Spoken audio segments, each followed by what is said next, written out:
In this video, I had the opportunity to basically work with the Canon R3 and with the RF100-500, 4.5 to 7.1, and also the RF400 2.8. There was a local rugby league tournament going on. Thought I'd go along and try and do some screen captures to basically test out the different tracking modes of the autofocusing system on the R3. I had done it previously with the R5 and I was quite impressed with it.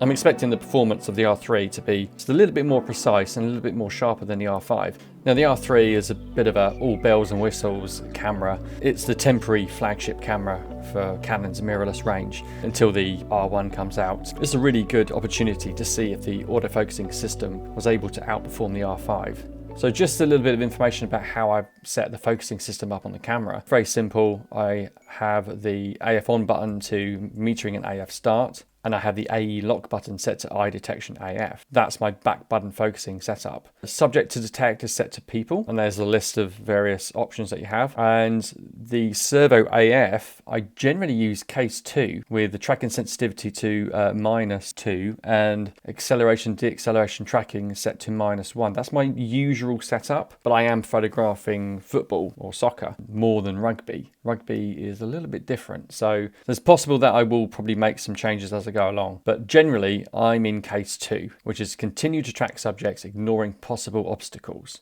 So we'll dive into the action. You can see here I've got the R3 with the 100 to 500. I got one of those acrylic kind of coverings on the lens to keep it protected. Kind of works okay so far. So this is in case 2 setting, or the autofocusing, and this is what I normally use for most things, but rugby league is a little bit different because you've got so many bodies in the way. You can see here that the focusing is sort of kind of hunting around and it doesn't really know what to do, and it kind of locks onto a face, but then it will jump off again and it will latch onto something else. So you really got to stay on top of it. You've got to really try and keep control of the focusing, and the reason why I have one of the buttons on the back of the camera set to single point focusing is for exactly this reason, and it's because the focusing will jump around and it will hunt and it will latch onto something that you might not want it to latch onto. So I always have the option of having a single point focusing if I need to kind of override the autofocusing setting. So I just thought I'd maybe try a different setting. So I've gone from case 2, keeping it with subject detected people, and I've moved from case 2 down to case 1, which is the versatile multi-purpose setting, just to see if it makes a difference. And immediately you can see that, you know, the focusing will literally jump from person to person. This is a great example of someone just running across, and then the focusing then jumps onto someone who's in the foreground, automatically then focuses someone on the background, and then again someone in the foreground comes into shot and it will just automatically just latch onto their face. Great if that's what you want. More often than not, you actually want control over where the camera is focusing and not just this kind of random focusing on whoever kind of walks into shot, which is kind of what it's doing here.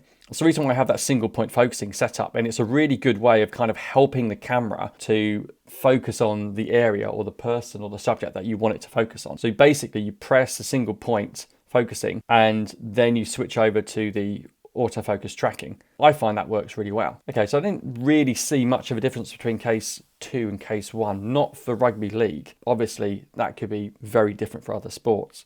So it really depends on what you're photographing. So I basically moved from case 1 to case 3, which is instantly focus on subjects suddenly entering AF points. Now, this is something that might be a little bit better for rugby rather than football. Bearing in mind that I'm normally in case 2 for football, but case 3 might be better for this particular subject. Let's see how it performed. By pressing on that back button for the eye focusing detection, it's actually doing quite a good job. You can see that it's trying to keep up with play, and it's really holding the focus quite well on the subject that is actually moving. But again, it just seems a bit random. There's so many players on the field, it's very difficult for the camera to know what you want it to focus on. So you need to have that kind of dual back button set up with single point focusing and auto focus tracking.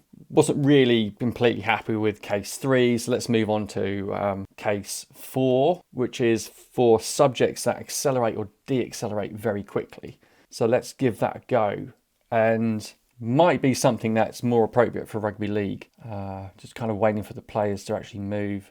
And they were quite a long way away, and it did a reasonably good job of tracking the player, but it kind of bounced off and focused on a player in the background rather than holding focus on the player that was moving forward. So that was a bit annoying. a little bit irritating. So I decided to go back to case 2, which is continue to track subjects, ignoring possible obstacles.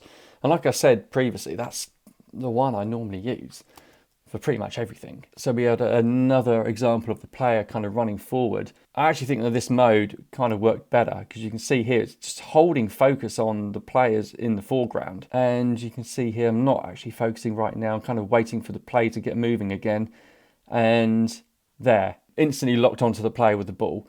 And again here, just kind of waiting for the right moment. I mean, it's holding focus on the players that are moving. I really think that's the better mode. Much better than some of the other cases. Case 2 for me seems to be the winner. But it could be different for different sports. So you really have to experiment with the settings and the setup and just kind of tweak it every now and again. But for me, I think case 2 is definitely the winner. And that's the one I normally use. So it just seems to be a lot more snappy and it does lock on. Apart from this part here where you can see that there's a person sitting in the background, and this is kind of where it let it down a little bit. You can see that the focusing is locking onto the player, but then all of a sudden there's a bit of a stop in play, and the focusing system actually locked on to one of the spectators in the crowd, and it did it a couple of times, and that's purely because it's just constantly detecting people's faces, which is what it's supposed to do. But in this incident, it's kind of back focusing behind players.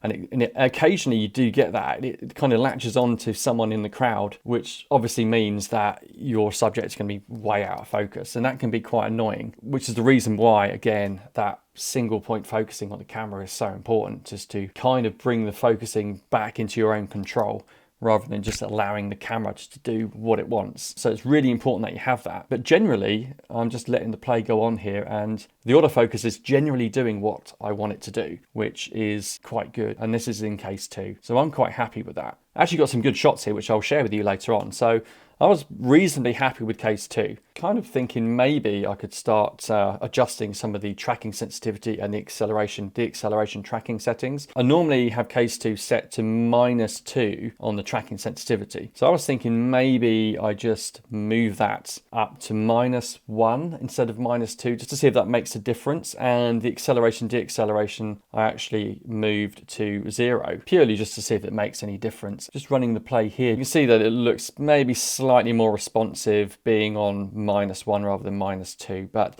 I don't think there's really much in it, to be honest. It really is down to you to tweak the settings and really get it to where you want it to be, where you think you're getting the best results. Just to see if it makes a difference, I moved the tracking sensitivity up to +2 to make it more responsive. So I run the play here, and you can see that kind of blue square, which is the autofocus tracking.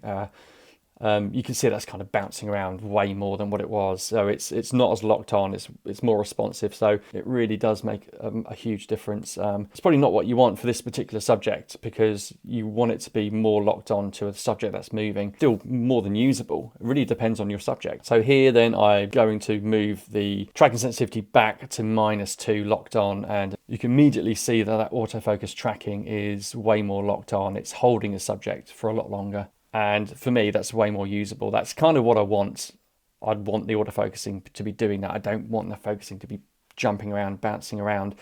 If I want to focus on a specific person or area, then I have the single point focusing to do that. And it's kind of like, it's like a bit of a helper. It's kind of telling the autofocusing where I want it to focus on, instead of it just randomly focusing on anything. And yeah, I think that is much better. For this particular subject, the -2 locked on is much better. I'm getting much better shots. But again, it really depends on the subject. This is a little bit difficult because a lot of the players have the backs to the camera, which is not really very helpful. But you can see there, just immediately locked onto that player. So I thought I'd adjust the acceleration, deceleration tracking from 0 to +2, just to see if that made any difference, and probably maybe a slight improvement maybe. I mean, the players are moving very, very quickly, so maybe you do want to adjust that on occasions, just to really tweak the settings, just to get the optimal performance that you can out of the camera. These players are kind of running towards the camera slightly, and you can see that's holding onto that player really nicely. I mean, it could have jumped off onto another player, but that's really latched onto the player's eye. So time to jump to the Canon RF 400mm 2.8. This would normally be my setup. Obviously, I don't have the ability to zoom in and out, which is the great thing about the 100-500. But when it comes down to low light performance, you're not going to get any better than 400 f2.8. I've set it to f4 because there's quite a lot of light. I'm on ISO 320 at 0.002 of a second shutter speed, so really don't need f2.8 in this situation. That's probably a little bit too much. So f4 still gives me incredible depth of field. So we're going to start off where we left off. So tracking sensitivity is on -2, acceleration deceleration tracking is on +2. So I'm going to go with that. And so case 2 for me, I think that was the winner from the 100-500 test with the R3. So I'm going to stick with that with the 400mm. So into the action. And immediately you can see it's holding focus reasonably well once the player gets moving. Yeah, so locks on to the player almost immediately. Player coming into shot, the tracking square kind of moves. Reasonably happy. I mean, difficult because there's so many bodies in the way, but once you get a clear shot of a player, focusing system does seem to lock on quite well, but difficult with so many bodies in the way. I mean, it generally is doing what I want it to do. The player that's moving is the one that you want to focus on. So let's move from case 2 to case 1. But what I'm going to do now, I'm actually going to change the tracking sensitivity and the acceleration deceleration to the same settings. So I'm going from case 2 to case 1. I'm changing the case, but I'm actually altering the tracking sensitivity and acceleration deceleration to the same settings just to see if that makes any difference. So case 1 is the versatile multi-purpose. When I initiate the actual focusing, you can see it does tend to lock onto the player quite well. Just a bit of a shame there's just so many bodies with their backs to me, and of course got the post in the way, it doesn't really help. I would be probably reasonably happy with that. I still think case 2 is a little bit better. Just kind of waiting for a break in play. So many faces to detect. I mean, I think the camera's doing a reasonably good job of actually finding people's faces. It may not always be the people that you want to be in focus, and so sometimes having that single point focusing override is extremely helpful. But yeah, tracking the player quite nicely there, but they're so far away now and I don't have the ability to zoom in or out, so I'm kind of stuck with a fixed 400mm lens. So let's move then from case 1 to case 3, which is instantly focus on subjects suddenly entering AF points. So again, I'm going to change the tracking sensitivity and the acceleration deceleration to the same settings that I had, which is -2 and +2. So I can crop in a little bit. I don't have the ability to zoom anymore. I don't have the 100-500, so but I can crop in. I've got a 1.6 times crop to get me that little bit closer to the play, which is pretty useful, I've got to be honest. I mean, it just helps me see what I'm doing a bit better. Focusing system, it's performing. It's latched onto that player's eye pretty nicely there. Yeah, I mean, it's just about keeping up with play. I mean, it's latched on to the player just there quite nicely. That's the one you probably want to get in shot. Yeah, and again, once again, the player who's about to receive the ball is the one that's in focus, and that's probably the one that you want to be in focus there in that situation. Just coming out of the 1.6 times crop, back to the full width of the sensor, and again, the player that's moving is the one where the focusing system latches onto. So that's kind of what you want. For me, that's a bit of a winner. I think this is probably outperforming case 2 now. Let's just wait here. And yeah, once again, the player that's about to receive the ball, the camera just latches onto it, and that's pretty nice. Unfortunately, don't have the ability to zoom out. I'm fixed at 400mm, so the player's coming towards me. Yeah, there's not much I can do. So then I decided to move from case 3 to case 4. And case 4 is for subjects that accelerate or deaccelerate quickly.